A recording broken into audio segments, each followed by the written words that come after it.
So, welcome, people, and thanks for joining me back on the Alphabet podcast. I'm Lee, the therapist, and my co host over here, Michelle. She's back again for another run. Hi. Thank Hey, you for having me Michelle. back. Yeah, guys, it was so much fun the last time. We just had to do it again. And I think going forward, if it is to continue, you'll be seeing a lot more of Michelle. So, through the coming weeks and months, we'll get to know a bit more of Michelle's backstory because I'm sure you're interested to know about this lovely woman. But Mhm. I just want to start, Michelle, by just asking you because it's been a couple of weeks since we've seen you on the podcast. I know we've exchanged a few voice notes, but how have you been the last couple of weeks? I know we're still due a dinner date or a lunch date, but life has just been busy. It's that end of summer term with schools and all of the activities that they're doing. Work is really busy. So yeah, just been getting there. I've just been exhausted. This hay fever's trying to kill me. Like, literally, it's been so bad. I don't know if it's this, the environment changes or what it is. I know people talk about the chemtrails, whether they're putting something in the air, they're trying to kill us all off with these allergies. But literally, there's been nights where I can't even lay down to sleep. So I feel like I'm gonna vomit because I'm just coughing and sneezing so much. This can't be life. Like, what is this? But I'm still here. I'm still Oh, trying to dear. get I'm sorry through. to hear that. Yeah, hay fever is. I pretty much suffer all year round from these allergies, the tree pollen and the grass pollen. It's not pleasant. So No, people that don't suffer, they don't tend to understand. But they don't. They mock us. They think it's funny. They're like, why are you not screaming and fighting these, what they say, the invisible atoms? They're not invisible. They're all up in our sinuses. It's like we can't breathe. It's horrible. No, if you're not a sufferer, you won't understand what it is we go through. It's really hard. yeah, it's a bit much. But on the whole, you've been okay. Yeah, I've been good, tired, but I'm getting there. How about yourself? How you been? How's life treating you? Yeah, I think I'm in a better place with certain things now because just yesterday I managed to get a date finally for this procedure that I've been waiting for since the beginning of April. That was supposed to be done within 2 weeks, but I know that the stuff that's been happening with the NHS, them holding them to ransom, has really disproportionately affected my local hospital, Kings, who at the Mm. moment cannot even take blood tests. So I had my pre-assessment yesterday, and they need a blood test, but there's nowhere or no way I can get a blood test. So So it's what is it actually that they're just not taking any bookings for blood at the moment, or what? What? Because I know, I mean, I think it's very crazy that somebody's really sitting in their room. They're so bored that they thought, let me hold this hospital to ransom, that they're affecting people's lives and people's health. But what is the issue with the blood tests? the issue is I don't think they can use the system, the computer systems. And I know a lot of these hospitals have recently installed a new system. So actually everything's being done manually by hand. So Okay. you can imagine if the amount of blood tests that comes through that outpatient department every day, having to do everything by hand, there's more chance of human error. So Mm. I guess to be on the safe side, you can't really play around with these things. They've kind of just But shut even things the down. computer systems don't work to properly, because when I had my son, he was on the borderline of jaundice. So when a newborn baby has jaundice, it means that there's a potential infection in their kidneys. So they said they'll put him under the blue light and they'll test his blood, see if he's got an infection. Because Lewisham Hospital no longer does their blood test in there, they send it to the Queen Elizabeth. They lost his bloods in transit. So we ended up having to spend 5 days in hospital because they said, well, we don't know if he had an infection. If we test him now, we've already started the medication. So it's not going to give us a good example or not. So we've already started, so we might as well continue. So we spent 5 days. And that was what? Nearly, that's 7 years ago. So their systems, the NHS is all falling apart, which probably goes into our talk about politics later on. But yeah, it's all falling apart, unfortunately. Yeah, and it's such a shame because we're quite fortunate in the sense that we have access to all these facilities, but they're overworked and underfunded, and it's actually falling apart. And the way how it is at the moment, I don't know how long it can continue. It doesn't seem to be fit for purpose. But like Michelle just No. hinted to, we will be talking a little bit about politics later, as well as heartbreak. So guys, I hope you stick around for that because that's not one to be missed. But we did the last podcast, Michelle, on Generation X, and I know you had a few of your people, Macy, hi Macy, Jin, and a few of my people got back to me and said, Lee, like I feel like even though I'm not Gen X, I'm Gen Y, I'm technically a millennial. I feel like a lot of the experiences that you described, I can kind of relate to. And when I look at my three sisters who are born in like 1984, 1986, and 1989, as they get younger, I do think, the experiences that they had have changed. But my sister, who was just turned 40 last week, I would say that she's had quite a similar upbringing to me. But just taking that into consideration, do you feel like the millennials, they have the best of both worlds? And do you think it in some ways makes them more adaptable than us as Gen X? They did. They had the nice part of the Gen X that we had. They was able to have the freedom of being a child and being out and doing all those things that we did. But then they also, when we started secondary school, mobile phones were not a thing. But when they started, mobile phones, sorry, were very popular at that point. So they had social media. So they had the, I guess the dark side at that point. Ours was just word on the street told you something. Their generation was, did you see this thing on MySpace, or did you see this thing on, I don't know, Channel U? There's this video that's come out. So they had the good side of us, but then they also had they had the old school, and then they had the new school as well. They had the negative side as well, I think, in terms of, I think that generation has a lot more fatalities in terms of on the streets, like in terms of losing friends. I think when I was younger, you might have lost a friend to health.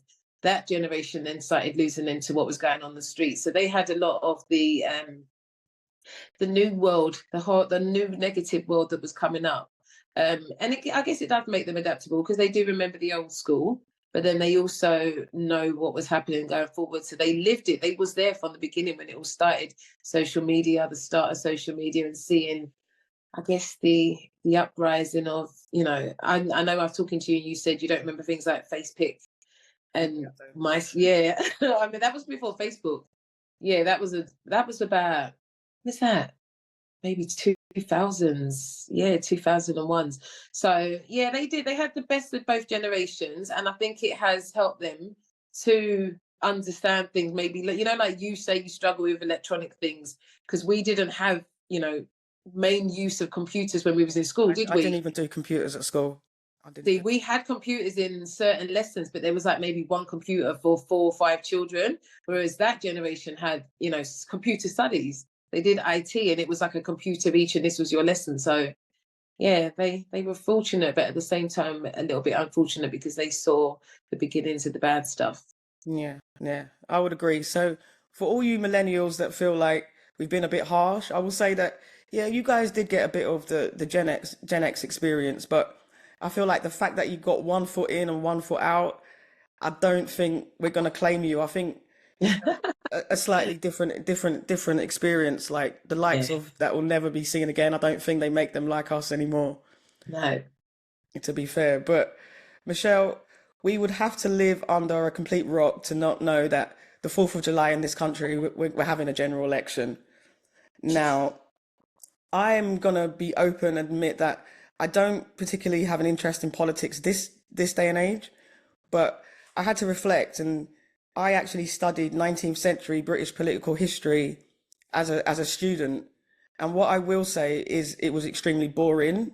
I did much prefer Third Reich Germany, and when you look at the stuff that's happening in Palestine now, I think there's more lessons to learn from something like that.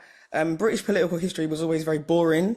The Labour Party didn't exist in the 19th century. I think they only came about in about 1900.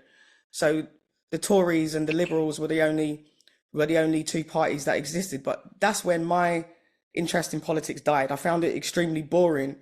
But what I found extremely interesting, because I still had some of the Gen X things in my mind when I was thinking about things for this podcast, and I know I mentioned it to you, I think yesterday, and you was quite shocked. You being born in 1979 and me being born in 1980, you've had 32 years under a Tory government. I've had 31. And I know that surprised you quite a bit. But if you think we had Margaret Thatcher from 79 to 90, then we had John Major, who I can't take seriously because of Spitting Image. I know. Like, I could never take that When man you think about seriously. it, you always see the character. Yeah, We had the New absolutely. Labour, and then Yeah. 2010, we were straight back to the Conservatives. So how does that even feel, just reflecting on the fact that us as Gen X, we've had so much conservative rule. And do you think that has an impact on the interest that people has in politics in general? When you told me how many years that we'd been under Conservatives, I didn't even realise that, because for as long as I've known and taken an interest in politics, it was always Labour, up until, 14 years ago, when the Conservatives got back into power. But I remember when I first voted as an adult, and I didn't understand what was going on, but my mum was just like, you've got to make sure that you go and vote. And my mum's very much peer pressure. You have to vote for Labour, but Labour for us. But I didn't know who was who. I didn't know what they were saying. I didn't, like, now when you watch the TV, they have their party political ads. But I don't know they did it those days. So I didn't really know. So I went in and I said, right, I'm going to vote for the person who I think is the best looking on the paper. And it just happened to be Tony Blair. So I voted for Tony Blair. And he got into power. And for as long as I can remember, my mum's always said Labour, the Labour Party were for normal people, where they were for working class people, So I've always voted Labour. But under Jeremy Corbyn, I didn't like where Labour was going. He's just an anarchist, he just wants to have a good time and smoke weed and do what he wants to do. And that's all well and good if you're just in some little town somewhere, but you're trying to take care of the whole country. You can't do that. So I didn't support Jeremy Corbyn. I don't like Sir Keir Starmer, because he's the leader of the Labour Party, middle class, working class people. Your name is Sir Keir Starmer. Do you know what I mean? You're not one of us. I remember back in the days, the Tories were all the old Eton boys. They was all come from money. It feels like that's where Labour's going. That feels like where Sir Keir Starmer's coming from. I don't feel like he understands what we're going through and how we live. I like women like Angela Rayner. She understands. She's one of, she's for the working class. I think if somebody like her was the leader, I think I'd support them a little bit more. But I don't like where Sir Keir Starmer's going. Look what's happened to Diane Abbott in the last few months. He was not there for her. He didn't support her. Even with Sadiq Khan being the London mayor, he's never really rated him. I actually will go on record to say I cannot stand that man. He has such a wild character. Some of the things that he little says, man syndrome. Have you seen how small he is? He's about 4 foot tall, bless him. He's got little man syndrome. Yeah, but you know what it is though? He's their leader, so he should support them. He should be speaking up for them and be in their corner, but he doesn't. So I feel like it's very much a them and us kind of thing. He doesn't like that kind of, I don't know, the normal person. He wants a different kind of Labour. He wants Labour to go in a different direction. The Conservatives, Rishi Sunak. Oh, but Rishi Sunak did an interview. Listen, how did you feel when you heard this billionaire actually? And he's Gen X, just like us. He's 1980, May 1980. Yeah. This guy actually say out loud, we're the first generation to have cable, that he didn't have Sky. That if there was ever a reason to vote the man out, I think that was it. How did you feel about that? He is just so awkward, isn't he? Bless him. He tries so hard. He's that little geeky kid in school who just wants everybody to like him. He hasn't a clue what he's doing. I saw him the other day playing football on the TV. He should just allow it. You need to sit down, because it's just so cringe. You didn't have cable TV, not because your family couldn't afford it. You didn't have cable TV because your family was just like, we need you to put your head in the books and concentrate, because you're going to run this multi-million-pound family business that we have got going on. So don't worry about Channel U and MTV Base. You need to worry about... His family probably had shares in the whole of the Sky company. Listen, this one's talking about, I want young people to feel how I felt when I first got the key for my own property. I think he was like 19 years old. Do you think 19-year-olds can even afford rent, let alone to own their own property? He's completely out of touch. He's completely out of touch. We can't knock him. His family have done well. His wife's family have done well. They're very rich, but you don't understand what we go through. I think, did they speak something about, I think one of the other Conservative candidates said something about, £450 isn't much money. They were talking about paying for something. It's not a lot of money. Really? £450 a month for some people is unobtainable. It really is. He's talking about, I didn't have everything I wanted growing up. I didn't have Sky TV. Some children these days don't have a meal. They don't have a bed to sleep in. Do you know what I mean? You're completely out of touch with reality. So for me right now, the whole system is up in arms. I don't know what's going on, but we have to vote for someone. Yeah, so I think technically we need a new system, and I would like to see Labour, because it's looking like they're coming in, and it's looking like it's going to be quite a strong majority. I'm wearing the red to support I know, and I've got the flu, but I'm not supporting. I don't. That was just a not fluke. not supporting Not conservatives. at all. No. What concerns me is that the everyday person that seems to not really have that much of an interest. I mean, I do know people like you, and I have a few other friends that are interested in politics, but what do we vote based on, do you think? If seeing as we don't really know much, and you've said that you've always been told by your mum Labour's the party for the Oh, working Labour. class. Yeah. The thing is, you're supposed to vote on their manifesto, but we know from past experience they're going to tell you all this stuff, and then when they get in the power, they're going to be like, "Oh yeah, about that stuff that I said." So I can't really deliver what I promised because this, that, and the other. So it's hard. It is really hard, but we do know that under the Conservatives, the last 14 years, this country's not got any better. It's got worse. We're all struggling. Everything's gone wrong. They all voted for get us out of Brexit. They could vote for Brexit, get us out of Europe, and look where we are. I said I no, think a lot of don't people leave. didn't even know what they were voting for when they voted. I said don't leave. Listen, why are we leaving? Do you not know what we're going through? We go to the airport now. There's no duty free. Like, what is the point? What is the point? All of this stuff that we're struggling with, import fees, we're only getting it from France, but we're paying taxes on top of it. I work within immigration in a university. The amount of paperwork we have to go through for the students who are just in Europe, they're just next door to us, but they need a visa to come to the UK now. It's a lot. But And something else that I know surprised you, Michelle. I told you about some stats that I was reading, and it said that, as people get older and their potential earnings increase, they are more likely to vote Conservative. So I find there's a shift. A lot of people that would have previously voted Labour would now, because they're earning more money, are now voting Conservative. Would you ever be tempted to vote Conservative? give me the money first and then we can talk about it. Give me some cash. But no, I do. My brother's like that, he's got money. So he's like, oh yeah, I'd never vote for Labour, I'd vote for Conservatives because they are known to be for the rich, right? They give them all these little tax breaks and all these little incentives. So I don't know. Personally, I'm not in that tax bracket, so I can't really say. But I don't think, I don't know. I don't like what they stand for right now. So even with money, I still don't think I'm going to like what they stand for because, they stand for themselves. They stand for, look how many of their people got rich during COVID. How is it that people are dying on the streets and then you giving your friends billion, pound contracts like to PPE. supply the PPE, which you then dumped the PPE because it wasn't to the standard? Like, why is nobody in jail for all of this corruption that's But gone on? it's always been that way. It's kind of like it's like the old boys club. You scratch Yeah. my back, I'll scratch yours. And I think that for me, the interest that I take in politics tends to be the personality of the person. So like you've mentioned, I quite like Angela Rayner.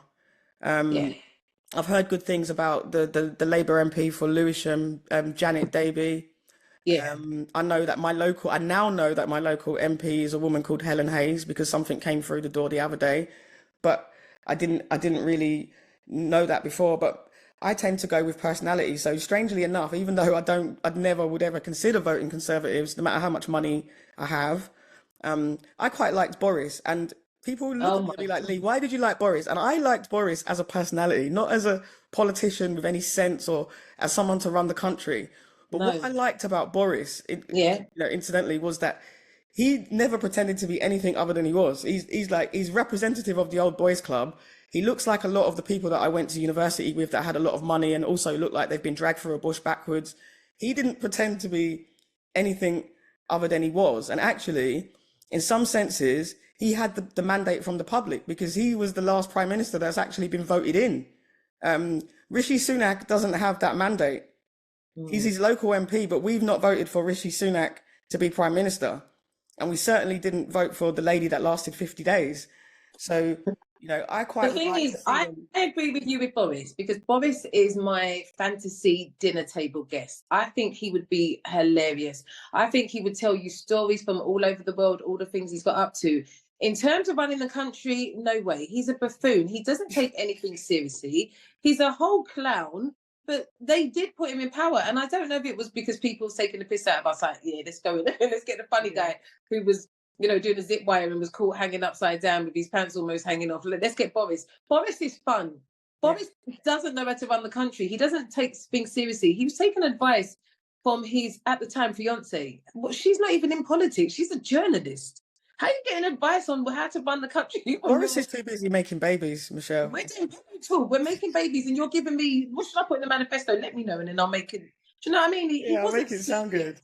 Yeah, he wasn't a serious guy, Boris, but I think he'd be incredibly fascinating at a dinner table. I think he'd be really, yeah, he'd tell you so many stories, but no, to run the country, I don't think Boris is the one. But so many people still want him back in. They're still trying to get him back in because the thing with Rishi, he thinks, I'm at number 10.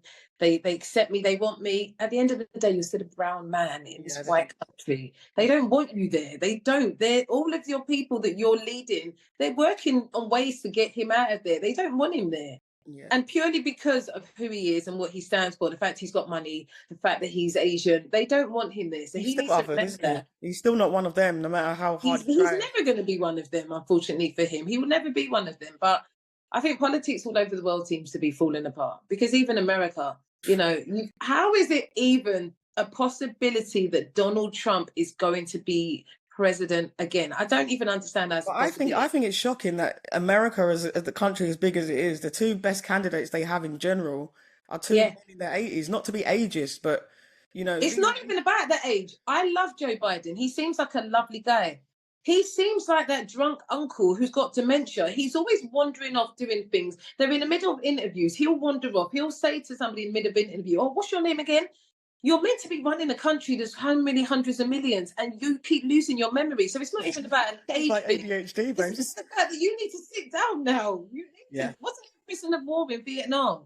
His brain has been through a lot. He's probably had a lot of knocks. It's time to chill now. Like, come on, you did vice president, you've been president. Now it's time to chill. The fact that out of the whole America, this is the best that they got, I feel sorry for them. I feel sorry for them. So, Mish, who do you reckon is going to be in power come the 5th of July? I mean, I'm guessing it's Sir Keir because they'll always take a white man over an Indian man. Whether he's the better one for the job, I don't know. But Yeah. I like Labour as a whole. I don't like Sir Keir Starmer, but we'll see. I hope it's not the Conservatives again because you can't, like even now, I feel like Rishi's taking the piss because you're trying to get back into power. And the best you can say is our 18-year-olds are going to do community Yeah. service. Like, what are you talking about? These What are you 18-year-olds, talking you about? can't tell them anything. So good luck with that anyway. It's not like Yes, before we where didn't ask you to come in with that. We didn't ask 18-year-olds. We wanted money in our pockets. We wanted to be able to feed our kids. We wanted the food prices to be reasonable. We don't give a shit that the 18-year-olds are going to have to do a year of every weekend community service. Like, what is this? I'd He I'd needs to like come I'd up with like to something see them better. do more for young people. I think, 14 years under the Conservatives have taken away all of the youth services. Yeah. I'd like to see them do a hell of a lot more for carers. I think the national disgrace in this country is the way they treat unpaid carers. And I'm not just saying that because I am one, but when you think that a lot of these people, me included, have had to give up paid employment to look after a loved one, and the best the government can do is give you £81 a week. I saw that on the program, this woman lost money because she earned, Yeah. I think it's like £20 extra. She's taking care of her son who's Down syndrome, but he's an adult. And they stopped her money. And they said she has to pay back 2 grand because she was earning extra £20 a week on top of what they gave her. Like, come on, that's ridiculous. Yeah, and they put so much restrictions on you. Like me as a therapist, the kind of hourly rate that I would charge, I'd be able to do maybe 1 week, 1 hour a week of work, which is no good to everyone. So I, for one, hope that Labour are in power come the 5th of July. But I don't want more of the same. I don't want any excuses. I think the system as it is doesn't work. And I'd like to see bit by bit the system starting to be dismantled. Because one thing I forgot to mention about studying British political history in the 19th century, like a lot of the laws and the things that exist have not changed. So just Yeah. to show you how outdated the system is, I studied 19th century British politics, and I can tell you that all the laws are the same. Wow. So for me, we need to give these young people something to look forward to. But, do you have any last thoughts on politics before we move on to Heartbreak? I mean, I don't know. No. What can we say? What can we Yeah, say? just vote Labour, guys. Just vote Labour. Yeah, Let's just do best it. of a bad bunch, really. But, once again, Michelle, you came up with a lot of the content for this podcast. And when I asked you what you'd like to do another podcast on, this one wasn't hard for you. Straight away, you said Heartbreak. And what I just want to say for the interest of the podcast, still being into therapist mode, I just want to define heartbreak as how we grieve from loss. And I'm also going to include rejection. So how we grieve from loss and rejection. That is how I would define heartbreak. With anything that involves loss, as heartbreak does, there will be stages of grief. And to remind the people that have not listened to the podcast before, you can go back and listen to Complex Grief, the stages of grief. And it's not in an order, and we don't always go through all of the stages, but we have anger, denial, bargaining, depression, and acceptance. So there'll always be stages of grief. And to be heartbroken, you just need to have a loss. So we've spoken a bit offline about our experiences of heartbreak, Michelle, but interestingly, and guys, you might need to go back to the last podcast if you don't believe me, but Michelle said something really interesting on the last podcast when we were talking about dating and actively dating. And she made a statement where she said that, you know, growing up, she always feared that her partner would die or leave her. And of all the things that we spoke about on the podcast, there was a lot of humor. It kind of stuck with me for the last couple of weeks. And I did kind of pluck up the courage yesterday to kind of ask Michelle, you know, what's in it with that, Michelle? And if you wouldn't mind just explaining to the podcast, because you didn't even really think about where this had come from until I asked, but can you explain what you said to me about your first experience of heartbreak and how? So I remember as a child just always thinking that, well, I don't want a partner because they're either going to die or they're just going to leave you. But either way, you're going to be heartbroken. They're going to be gone. And this is why you're the therapist and I'm not, because it's only when I got speaking to you and then you said to me, like, where did it come from? And then I thought about it. And I have such lovely memories of my granddad when I was in Nigeria. So going to Nigeria, my mum would take us out every 2 years. She'd take all the children to Nigeria. We spent time with my nan and granddad. They came to the UK and spent time with us. And he died when I was 10 years old in a car accident. Wow. And my mum and dad split up when I was probably about 4. So, you know, at the time, like, I just didn't grow up with a dad. That's just how my life was. I thought it was something that it didn't bother me. But obviously, when you said that to me, I realised that that's where it originally came from. So my dad left me at 4. So even though I was a small child and I don't remember, you know, that much about my dad, obviously I knew he wasn't there anymore. And then with my granddad, I did have lovely memories. I remember, you know, falling in the gutter in Nigeria when I went to visit and him carrying me home. And, you know, I had all these lovely memories. So I think losing those two, you know, the most important men in my life at an early age made me realize this hurts. Like, I don't want to go through this intentionally. And my dad is still alive. My dad's in his 80s now, and I hadn't seen him since I was about 4, but we've been speaking in the last couple of years. So the hope is that he can come to the UK and spend some time with me, because he lives in the north of Nigeria. So I don't want to go there because it's not always the safest part of Nigeria. Yeah. So I'm hoping that he can come to the UK at some point and we can spend some time, because I don't want him to leave this earth and I don't have any memory of him, no conversation, anything. I don't like the thought of that. But I think that's where the original heartbreak came from. The fact that, you know, my granddad left very early, my dad left very early. And so I think because I went through that as a child, I can detach really easily. Like, don't get me wrong, I definitely get heartbroken in situations. It's a defense mechanism, Michelle, because, yeah, you know, I've said this before as well. When we have experiences of loss, especially at a young age, it can affect us, and we're not always aware.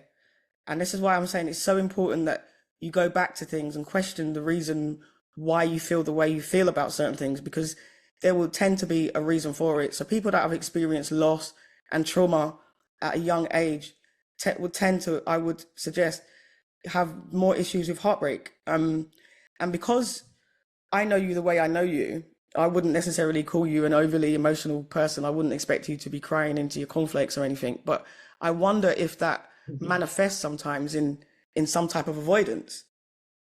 No, I do. I definitely do cry. Don't get me wrong. I'm a real G, but I do cry when the time's right. Trust me. I do. But I can, you know what it is with me? If I can't if there's no solution to a problem, what am I doing just crying about it?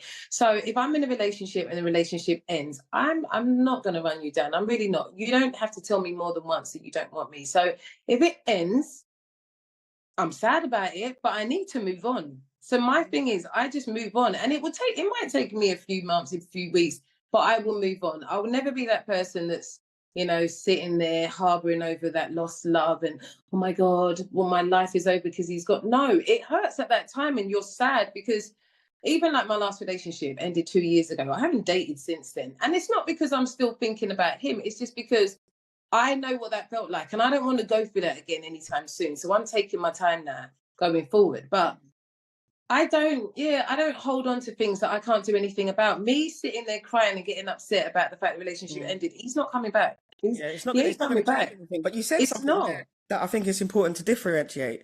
You said about a period of feeling sad. And I Yeah. think that's perfectly normal when anything kind of ends or there's some type of change or some type of loss for us to feel sad. But I wonder sometimes if people confuse feeling sad with being heartbroken, which I tend to think are two very different things.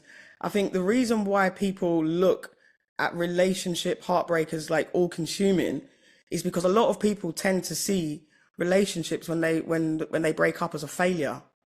So I I do don't, wonder how that plays into it because I tend yeah. to think that not everything is supposed to last forever. No. And I think we actually learn a lot from relationships. So I think sometimes people have this conception of being heartbroken. I think it's okay to be sad when things break up. But when I think about being heartbroken, I think about death and losing people. I think about romantic relationships, but I think about the ones where there's been some type of betrayal or abuse of trust. I think those are the type of relationships, at least in my experience, because I've only ever really been in love maybe 3 times. And Mm. I had to reflect on this and I was like, I tend to fall in love every 8 years. Before being in love this time around, it was like 2016. And I often have said, and I've had happy relationships with people that I've not been in love with. So in Yeah. some senses, as long as it's not forced, I understand the concept of arranged marriage. I do think you can have a lot of happiness without that all consuming being in love. But I wonder whether my experiences of loss from a young age have made me unconsciously avoid getting into those really, really deep relationships where the potential heartbreak is more real. I guess only, do you think that's what it's done to you? Do you think that's what's happened? Yeah. For you Yeah, personally. so I think people deal with things differently. I think some people, I know Yeah. some people that how they get out of it is they never have relationships again. Like they had a relationship that ended really badly Yeah. and they're just by a cat and that's the end of that. I always say to them, but if you've healed, why wouldn't you want to find someone else? And I think some of these Yeah. people, they think being out of a relationship itself is healing. But if you're not reflecting on why Yeah. these relationships end and all Doing the that. very Yeah, many doing. lessons that are being learned, are you Mhm. actually even healing? No, you're just there stagnant until the new relationship comes back. So all the issues you had, you never actually worked on because you was just like, oh, it's not an issue now. I don't have to deal with it. But me personally, I think my last relationship, I was heartbroken. Not even because of the end of the relationship, because the relationship was just over like a year long.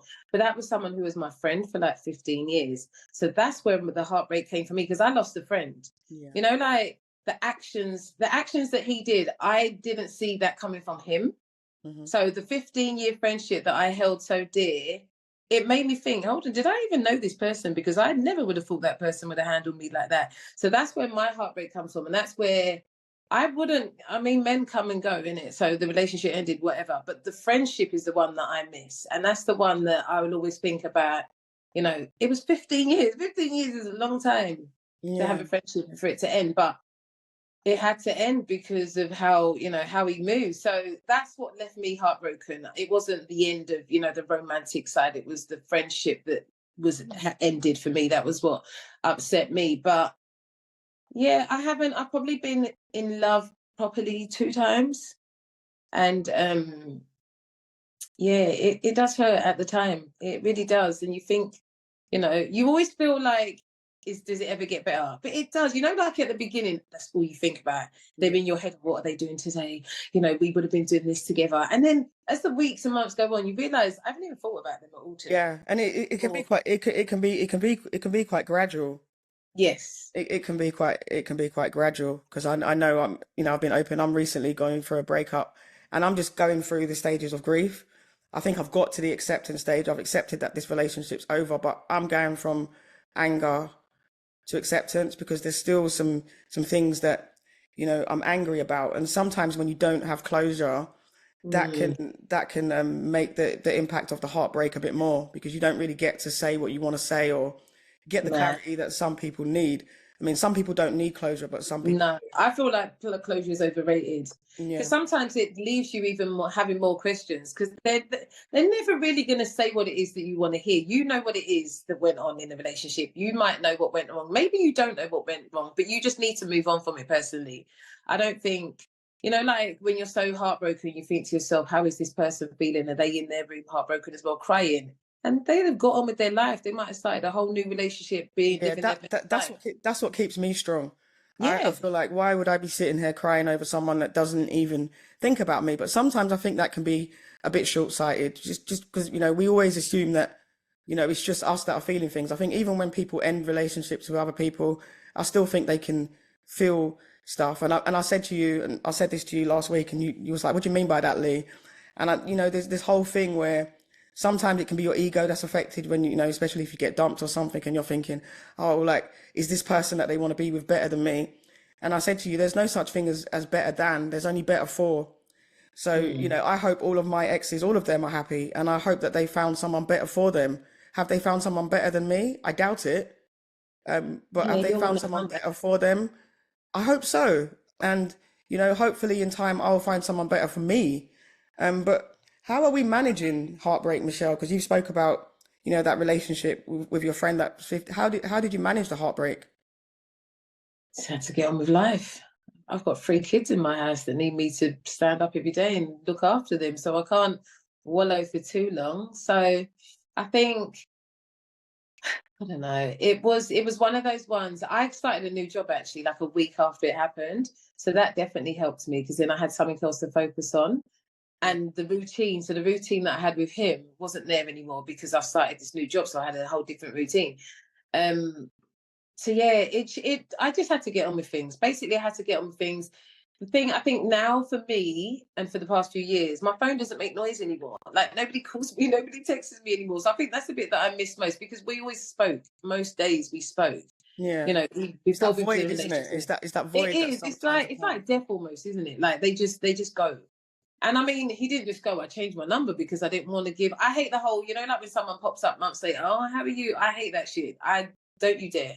Don't you dare. So I cut off the ability to do that. So I changed my phone number like about a month after the breakup. So he wasn't able to have access to me. And I don't think he wanted it, to be honest with you. So, but for me, I told myself that he can't have it. And that's why I changed the number. Whether he wanted to or not, we'll never know. We Yeah. never had a conversation again after that. But yeah, it's one of them ones where, like you said, it might be a bit of avoidance because I've never seen him in those 2 years. And I do think to myself, what will it be like? Because we had such a lovely friendship. So I don't know if it's going to be whether I'll be sad at that moment, whether I'm just going to be like, I don't even want to say hello to him. I don't want to talk to him, to be honest with, but I don't know how I would react in that moment. Like you won't know You're still until angry? Are your you still face. angry? Maybe I should ask you this question, because I did come up with questions that, you know, I feel like would help people that are experiencing heartbreak to get a better thing of it. So maybe I'll ask you this one. If your ex was sitting in front of you right now, how do you think you'd feel? I think I'd be sad that he did that to me as a friend. Because yeah, I think I'm sad. I missed him as a friend because he was my friend. And the thing is, I avoided getting into anything with him for years because I've always been of the opinion, don't sleep with your friends. It never ends Yeah, up yeah. well.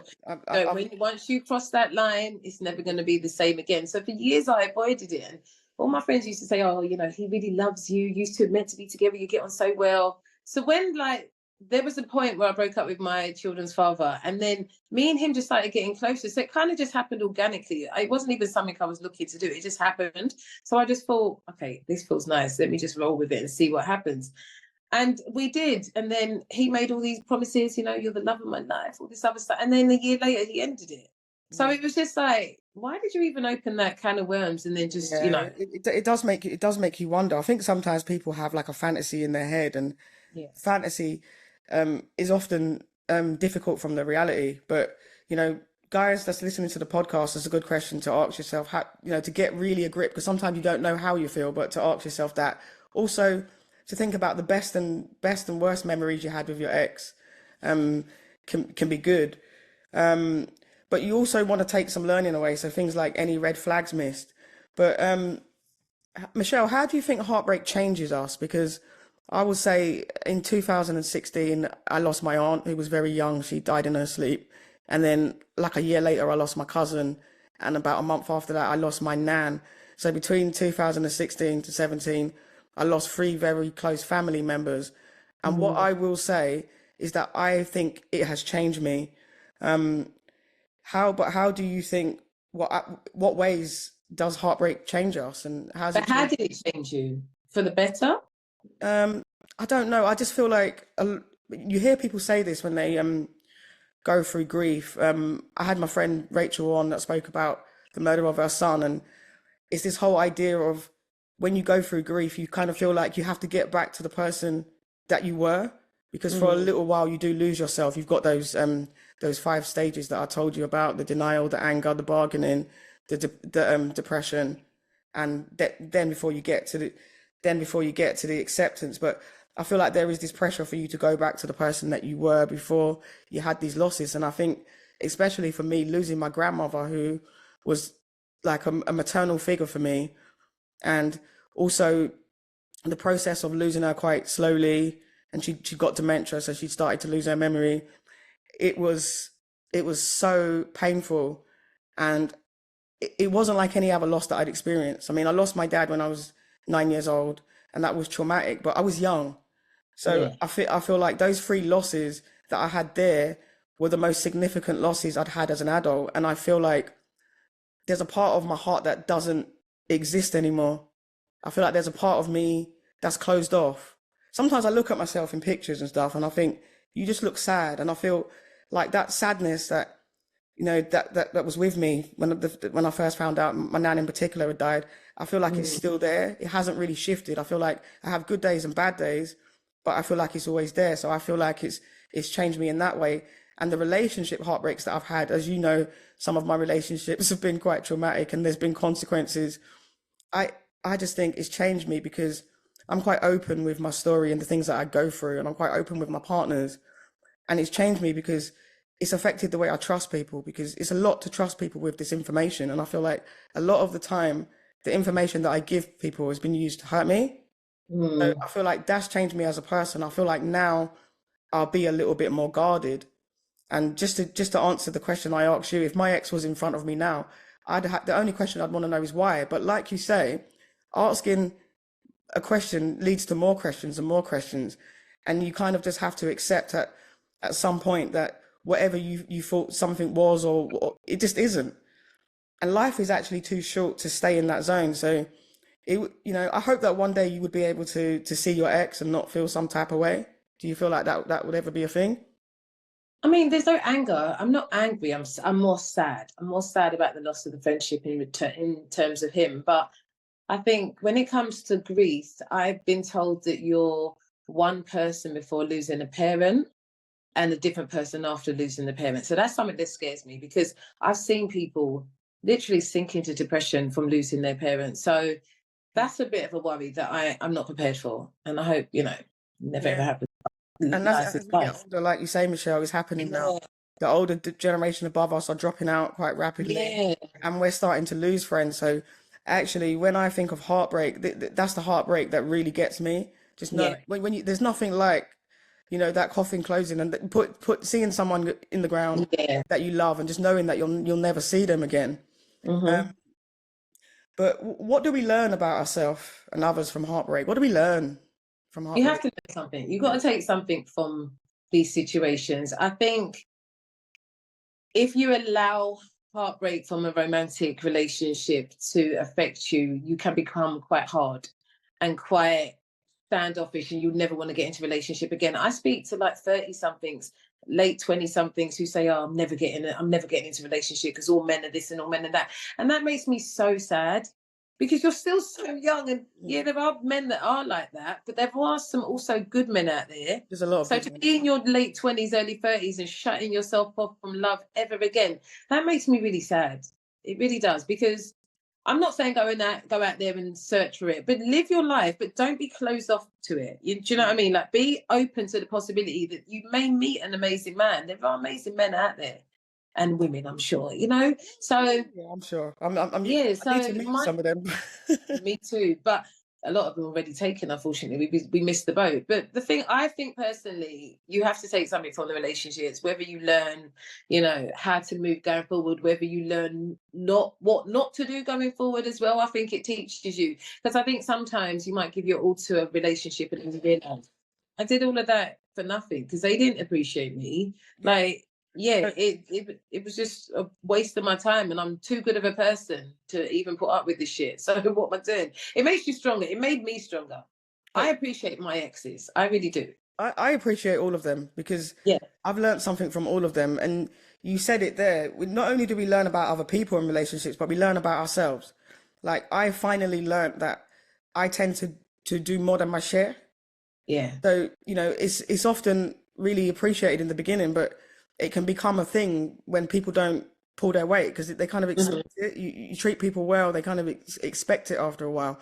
So I've learned that sometimes I give too soon, and that can be, I'm always in a place where I don't necessarily know if people are with me for my kindness and my Yeah. generosity or they're with me for me, but we can learn about the mistakes that we made. We can learn about the red flags that we miss because there's always red flags. And, they say you put on the go, and we do miss these red flags. But once we go back and examine, we can see it. But like I said, not thinking that a relationship's failed because it's ended. I mean, not everything is supposed to last forever.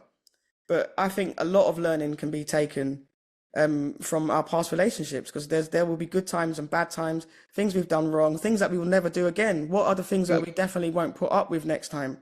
Um, but if you're really struggling with heartbreak, you need to look at the kind of like the people that can support you.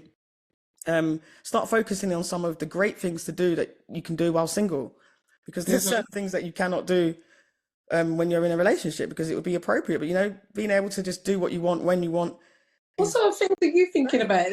You should be able to do things whenever you want. Yeah, I know I know what you mean, but you often have to bring your partner into consideration. Like I couldn't just be like Yeah. so I can just fly off on holiday or you know just do things that maybe you couldn't necessarily do if you're thinking about someone else or you have kids with them or Mm. but if you're really struggling, I would suggest writing a letter to your ex. Now, I wouldn't do what I did.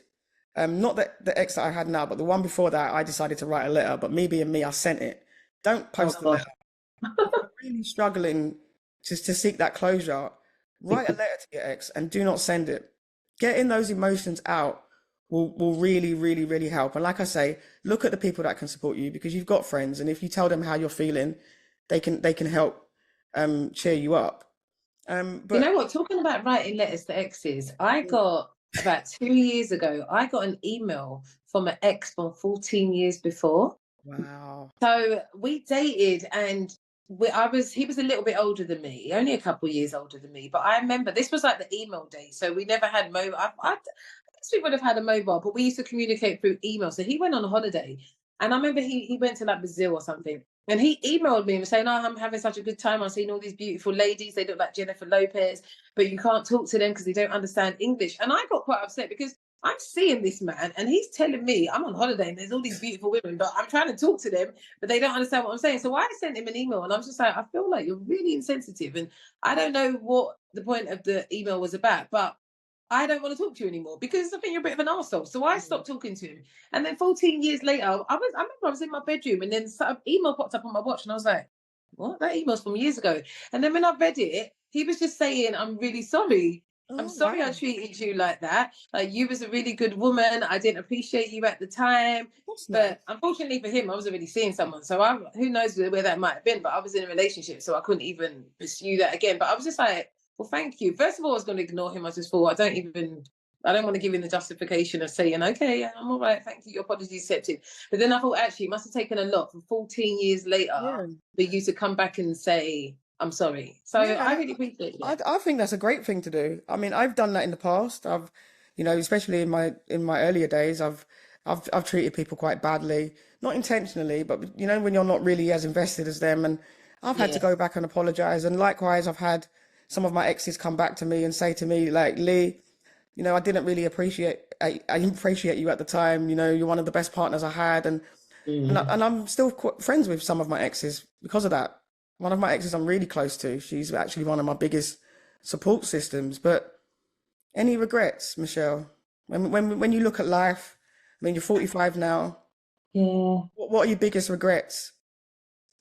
Do you have any? I don't know if it's a regret, but I do, now when I look at people, you get these like on Instagram and they've done like the reaction videos where they've told all their family that they're having a baby and everyone's all excited about this new baby coming. I regret my path to motherhood because it's never been so beautiful and cute like that. I've never had it like that. And that's something that I can't do over. I ain't having no more babies. So I can't do that over. But it makes me sad. It does make me sad because I've never had that kind of, I've been in relationships and then we got pregnant and then maybe it hasn't worked out. So then I've given birth alone. So I regret that side of things, not having that nice little unit where we're getting prepared together. We're going to the hospital together. My mum was there for me for my first two babies. And then the third baby, she was looking after the first two babies. So then my sister luckily worked in the hospital. So she was there for me for the third baby. And then the fourth baby, it was just me and the midwife because my mum was looking after all the other kids. Oh my goodness. So yeah, I do. And like you see the videos of the man leaving the hospital holding the baby in the car seat. I don't have that, Yeah, that beautiful little story. Yeah, that little perfect story. So that leaves me quite sad. But it's my life, innit? My life wasn't ever meant to be like this. This isn't how I set it out to be, but it is. And I've just got to live it. So that makes me a bit sad. I didn't have that kind of, and I wonder if I'd done things differently right from the beginning. So didn't have a baby at 15. Where would I be now? I don't know. Who knows?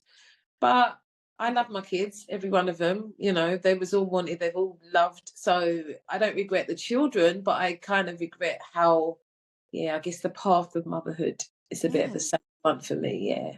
that's kind of interesting because it's funny that they say that everything that someone else wants is things that you don't even realize. My biggest regret, if I had one, because I try not to have regrets because you always learn from stuff, but I would say not being a mum. I mean, obviously, I have tried over the last couple of years, and that's led to where I am now with my health. But Mm. I really regret not actively focusing on becoming a mum when I was younger. Being aware that I'd have to actively pursue it, being gay, I should have put a bit more thought into it because I always thought it was something that would happen, with my partners and we talk about it, and Yeah. it never ever really happened. And it just goes, nearly all my partners have had children, so it's never been something that they're overly concerned with. And then the relationship's broken up, and then they've gone on to have more children. And I think in some ways I let myself get left behind. I think I'll probably always regret a little bit not being a mum, and I guess I will regret the times where I didn't really value myself, and that's something I'm still working on because I Yeah. think a lot of the heartbreak that I have in relationships, even with friends, and is truly because I don't really value myself. Like I tell myself that I'm worthy and that I'm valued, but I think my lack of boundaries, I regret the way that I've allowed myself to be mistreated um in that. You But think you'd be open to things like adoption or fostering? that's something that someone else asked me, and if I was eligible, I don't see why not, because I have recently started thinking that there are a lot of children out there that don't have Yeah. people to So there's love other them. ways to be a mum, isn't there? Because Yeah. even, that story that they had of it in East London recently, where those three babies over the last 7 years have been about, Yes. and they're all Yes. the same mum and dad. Yes. Yes. I That think they called them Harry. What was it? Elsa. one's called Elsa. These are Yeah. black babies. Who can they these stupid black This is why I babies? said, but thankfully those names are not real because I checked that out. The first thing I said is They that is not changed the name them. for any black babies. Yeah, they changed them. They've changed the names, but Yeah. look at a situation like that, Michelle. That So is sad. So sad. It makes you unbelievable. wonder what's the backstory because it's the same mum and dad. So what's going on? What Yeah. is going on? Is this a young girl that's being abused, and this man is taking her babies when she gives birth and dumping her babies, and she really Yeah. wants her babies? I Like, mean, what is the that came to story? my mind that it might be someone young that's being abused. Yeah, There's definitely something. I think they definitely know a lot more. But even there, what you're saying there has reminded me about ambiguous loss. That's something I haven't really mentioned, but maybe I should. And I will tell you what it means. It's a profound sense of sadness that you get when you have a loss of an emotional connection, but the physical remains, or the opposite, where you have an emotional connection and when the physical connection is lost. It's not always death, but it can be. So we're looking at things like dementia, traumatic brain injury, and mental health, where, Mm, potentially people are still alive, but yeah. not really themselves. That's what I said. Yeah. And another example, Fiona Holm. I don't know how you followed, if you followed that case, the woman from Lewisham that has been presumed murdered. The man's in court, Is charged that with the her mixed murder. face lady who Yeah, they and can't find her? they still haven't found a Okay. body. Yeah, Okay. so things like that, ambiguous loss, where it could be kidnapping or someone going missing, where these people would never ever get that closure. Mm. But they must have something to charge him with murder then. So there must be Yeah, like yeah. blood loss or He's on something. trial at the Something. moment. He's on trial at the moment, so he's going to be found guilty. But I don't even think he should get even any visits until he says what he's done with her. And I think it happened in, was it Deptford? There was a Well, care. no. If that's the one I'm thinking of, it was just not far from where I live. She Yeah, was yeah, on yeah. That's last close seen to on you. But Verdant Lane. yeah, but did you hear about that other young lady that the caretaker put her in the bins? That was in Catford. Yeah, like that is absolute, like, That was the young girl years ago. yeah, yeah. And Yeah, the they never Milton, found the Milton, body. what's that called? Milton Towers or something in Oh no, not Catford. that one. I'm talking about recently. This was the last couple of years. I remember that story as well. You're talking about Rochelle. I'm talking about, Yeah. this is recent. Um, there was a young lady and she'd went to go and meet this guy that was meant to be a colleague of hers. She left a family party to go and meet him, and you see the CCTV footage of her going into the building, and then you see him like taking out bins. He's the caretaker, and she was never seen again. And they figured No. out that he'd obviously done whatever he'd done to her, killed her, put her in the bins, and by the time they realized that, they tried to find her in all of the waste disposable, but her body to this day has never been found. He's been That's convicted of awful. the murder. But I think These there's a people are lot, I think that wicked. that raises the fact that I think we have a lot of predators within the black community. And I think a lot of it's coming out now. I don't know about you, Michelle, but I've heard so many stories about, really, supposedly respectful family men that are being exposed for the stuff that they're doing, especially over here in Brixton. You hear a news Oh, story. I know there was a podcast lady who was exposing people, and because like when I speak to, I was never that girl that used to have the books. I don't know how you women just ask random men for money. Like I didn't If I understand. don't like you, you got no But chance, mate. I'm not. it's weird. So when I was younger and I had friends who used to have like older guys that gave them money and bought them stuff, when you look at it now, he was a groomer. He was a big Yeah. 30 something. You thought was 14 years old and he was giving you money and doing what else with you. So Alcohol, plying you with alcohol. yeah, you look at these young girls who had babies young. Hold on, when I do the math, she was 15 and your dad is like 30s. Like your dad's almost double your mum's age. I don't think it's just a black community. Let's not just say it's one community. Yeah, It happens yeah, but everywhere. do you know what I've got? What I try. Yeah, you're right. It's not just within the black community, but I think what I should have said. I'm just speaking on what I know from Yeah. my experiences. So I do stand corrected on that. That's something that I do tend to do. It's more of an oversight, but it does happen in a lot of communities. But we know what P Diddy he's being Yeah, exposed day by day. But it's yeah, sad. I think it's a lot. But before we end this podcast, I want to ask you an interesting question because I've seen it on a lot of shows and a lot of people being asked this question, Michelle. Do you believe in the idea of a soulmate? No. Do you know why? I refuse to believe that because are you telling me out of all the billions of people on this earth, there's only one person out there that I'm going to find that's the perfect person for me? I don't believe that. I do believe that you can have, I think there are perfect people for you. I don't think there's just one of them though. I don't think there's just one. I think you can meet someone and click with them and the chemistry is amazing and you can say, oh my God, I feel like this is my soulmate. But I don't think there's just one. I think there's many, Yeah, but it's all a case of am I ever going to meet that person or where, like a lot of the time when it comes to meeting people is circumstance and positioning and the time, like what's it called, sliding doors. Remember, literally all it can take is the train moving away for you to maybe lost out on that soulmate. So I think it is one of them ones where if you're lucky enough, that you hear about women, they've been engaged 4 or 5 times. So how yeah, is it that you keep meeting all these people that are right for you? But I think it is a case of meeting people and saying, okay, this person is perfect for me. I don't think they're the only person yeah, perfect for you, but there are definitely soulmates, but there isn't a yeah. limited I number. I think don't think there there's are a, people that are more compatible than others, but I think the idea of a soulmate, I think if people buy into that too much, I think what it does is it stops them from making the necessary efforts in relationship. Because if you have this idea that there's this perfect person that's just perfect for you, you don't have to do Yeah. anything, they're just going to arrive and be perfect. Once again, I think there's a The lot of school expectation. I provision. think the best relationships, the longest lasting relationships, are relationships where people put in work, where they Yeah. don't take each other for granted, where they have very difficult conversations early on and get comfortable hearing things that maybe they've never heard about themselves before. And, truly just trying to commit to understanding someone else. I think I believe in the idea of a love of your life. I think there's always going to be one person that you maybe gravitate, one or two people that you'll always have that thing with. But I think the idea of a soulmate, I think it's a made up concept. I think there's far too many people in this world for there just to be one person for Can you you. And imagine? like, if you've already met them and lost them, then you've got no Exactly. hope. So I think I agree with you on that. So guys, we need to stop buying into this idea of a soulmate and start, forging these connections and working, putting effort into our relationships, because there's so many people that are together and not in love, and so many people that are in love and not together. And it doesn't need to Yeah. be that way. I think as adults, we're too guarded. We don't want to be the ones to make the first move. We don't want to apologize. We don't want to take accountability. We don't want to change some of the habits that we've been getting away with. But, I think, if we're going to avoid heartbreak, these are the things that we need to do. And we need to stop looking at relationships as that end as failures. I think we learn from everything we go through, and it's all part for the course of life. I think there's loads of ways to experience love, and there's so many people that you've yet to meet that are going to love you. So that's what I hold on to. Yeah, definitely. Like I think you forget how you appear to a complete stranger. Sometimes you just go about your business. There's someone who's probably walked on the street and said, "Oh my God, I saw this most beautiful girl today. She was amazing." But to you, you're just thinking, "Oh, it's just me." But to a new set of eyes, you're the greatest thing ever.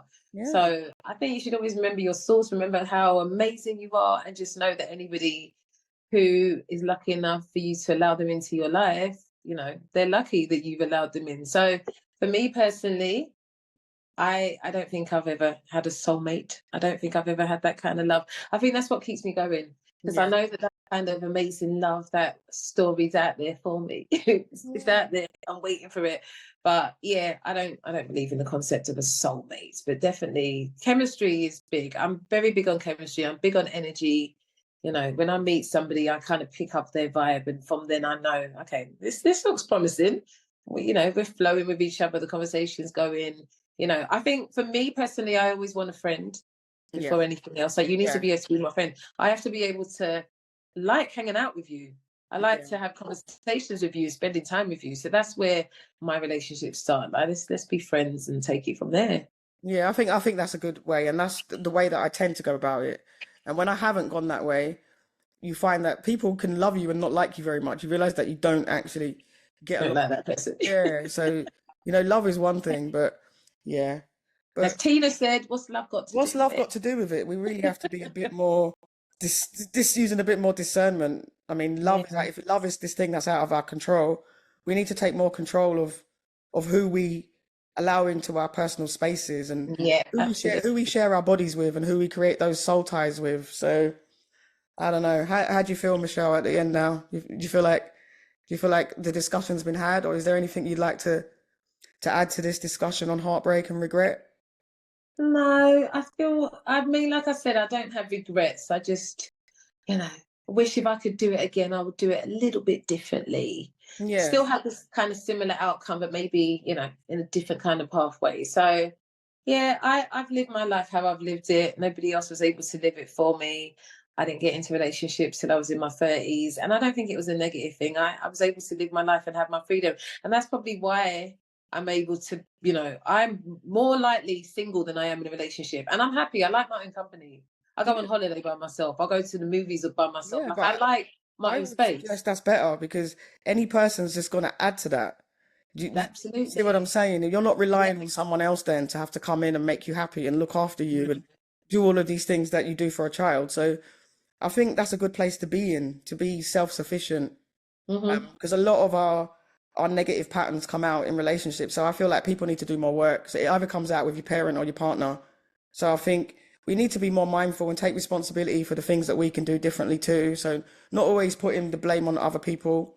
Where there's two people, you both have a say. So if you're not happy with something, you can say, you hear a lot of the time people get to the end of the relationship and they're like, I let myself, it was your choice. You can't blame Yeah. everything on the other person. So I think taking accountability, but yeah, no major regrets for me. I think you can have things that you might do differently if you went back, but I don't think that's the same as regretting things. Yeah, no, I don't have regrets on anything. But yeah, I think that you should absolutely remember who you are in relationships. I think it's very important to have your own life. Hmm. You get those couples. I think it's sweet. We do everything together. That's cute. But after a little while, surely you're going to need a little bit of my time away from each other. So I think that's important for me. I want to have my life. I want you to have your life. And then I want us to put our lives together when we want to. But we both have our own individual lives, because it is a lot to expect one person to bring you happiness and to be your everything. And I think It's that's a good way to avoid heartbreak, to have your own stuff going on, because those couples that you mentioned that are like codependent and do everything together, when that person leaves or yeah, inevitably maybe dies, you they're find that lost. that person can't seem to coexist by themselves. It's like, Yeah, my other half of me's gone, and it's like I think people forget that we arrived here as individuals, and that's what we are first and foremost. literally. Yeah, definitely. You have to. Yeah. Yeah, it's been good. Yeah, so guys, I It's hope that been wasn't too therapeutic. This is somber. a therapy session. Yeah, I hope it wasn't too somber. It was a bit more like a therapy session, but you know, there's time and a place for jokes, but sometimes we have to chop up some of the serious stuff. So, thanks for lasting with us, because it has been quite a long podcast, but there's a lot of good content in there. So, Michelle, don't follow Michelle with the blue. I We're know, don't go with the red we're, we're, blood. we're voting red, and we're getting Rishi Sunak and his bag of conservatives out of the Big Brother house. Good team. Um, yeah, good luck to England in the Euros. Been watching a little bit of that, and yeah, just gonna enjoy the sunshine while it's here. So, any last thoughts, Michelle, before we close this one off? Just thank you again for having me. Oh, don't Um, worry, you're gonna be I back. think So, the more I speak to you, the more I realize. I always used to think I don't need a therapist. There's nothing. My life is fine, but actually, there's bits of my life that I probably should talk about with someone. So go and see a therapist is what I should say. I think it's good. It's quite healing. yeah, It it's makes you good when for you me to hear you offload. say that, because it's not something that you've ever really considered, and people often think, Exactly. "Oh, I'm not. There's nothing majorly going on, so I don't need therapy." But there's so Mm, many things that have happened in your life that are all just there somewhere. And if complete. you don't often unpack all of that stuff, sometimes you'll be moving in certain ways and doing certain things and not understanding why you're doing it. And I Yeah, think therapy is often a good space to get to the bottom of that. So by having that conversation, you realize that your relationship with loss and abandonment trauma, because we're not saying abandonment issues. I think that's so rude when people say you have abandonment issues. You have abandonment trauma because people that you yeah, once loved very much left. So yeah, we got to be kind to ourselves and realize that we've been through a lot of things. And if we need a bit of extra support sometimes, it's not a negative, because I often get people reaching out. They make that first step and then they kind of chicken out and they don't send a follow-up email, or they're not quite ready. But I will say, you know, you'll never regret going to therapy. It's not no, something that people regret. Even if it's not something that you end up staying in a long time, you'll always learn something about yourself. So I would suggest that anybody give it a go. I'm actually looking for a therapist at the moment, because I think since I've stopped therapy, I've noticed that, my mental health is not as positive as it can be. So me being aware of that, I'm going to do something about it. So that's that's what we good. do. So awareness, that's good. That's what we do. But yep, I think we're on target. So you don't have to rush off and go and get the kids today. You can take a leisurely stroll. Yep. And yeah, and I guess we'll catch you guys on the Alphabet podcast soon. So I'm going to quickly speak to Michelle off air. But thanks for joining us, guys. Vote. Doesn't matter. I'm only joking when I say Just Labour. vote. If Yeah. Conservatives is who you want to vote for, vote. But I think it's Please. important that we express and we use the voice that we've been given. So whoever you're voting for, just vote. But hopefully Labour win. Bye, guys.